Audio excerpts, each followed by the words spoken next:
I'm one of the first people in the world to play Black Ops 7, and this is my thoughts on the game. What's up, YouTube? Today, I finally got my hands on the Black Ops 7 Early Access Beta test. Yes, of course this meant I was going to spend 5 hours grinding until I maxed out the beta test. Yes, this means slowly driving myself insane for YouTube content. I put my blood, my sweat, and my tears into this 5-hour session, where I tested every little theory that I had about the game. I really wanted to put it to the test, to see if it could surpass my expectations stated in this video earlier. Y'all remember this one? Looking back at it, my predictions were pretty 50-50. During my playthrough, I kept thinking of how this game was going to make itself a worthy new entry to the Call of Duty series. And the result is, I've got nothing. Alright, that's partly over-exaggeration, but I really struggled to find any difference between this title and Black Ops 3. They both take place in a near-future setting, they both release with the classic round-based zombies mode, and they both feature score streaks. Now before you pull out your pitchforks and your torches, let me explain that I actually thoroughly enjoy this entry. While I'm not rather fond of the server issues and obnoxious launch bugs, in about every aspect of the game, I hold Black Ops 3 in a special place in my heart. It's one of my personal favorite Call of Duty entries. However, I think that it gets worse with each title going forward. Until today. Black Ops 7 has finally broken that curse. Kind of. You see, Treyarch has a lot of potential with this title.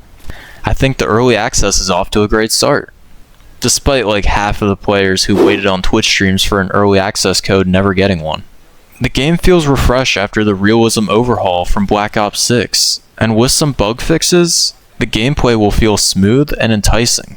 The current map pool feels very satisfying, and the playable modes are fast-paced and addictive. They also implemented a new training course mode meant to teach newer players each mechanic and its intended purpose. Without this mode, I would have completely forgotten I could wall jump. Thank you, Treyarch. I think the last big highlight is the zombies mode. I mentioned earlier how they decided to return to the original round-based structure that players like myself have really missed. It's actually the first time a beta test features the zombies mode before the full game's launch. A very out-of-the-blue, yet confident move by Treyarch, pushing out good content to amaze the fans who have been shitting all over the game since its first announcement trailer? I'm honestly blown away. Unfortunately, the product we have right now is not going to shut the players up. The argument going around right now is that if you don't currently have access to the beta, just play Black Ops 3. It's really the same experience. But I want y'all to keep in mind that this is a beta test.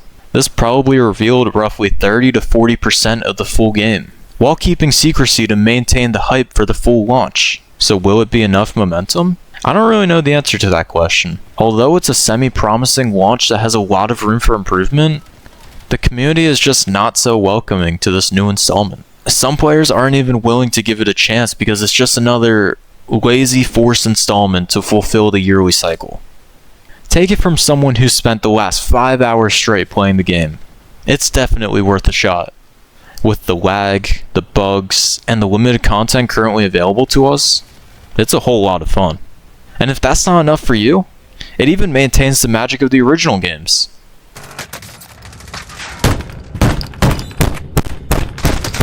The beta test has only just started, and it will be running until the 8th of October. Until then, I'll be working on a follow-up to this video, addressing if I was right all along about the game, or maybe Treyarch has a trick up their sleeve. I guess only time will tell.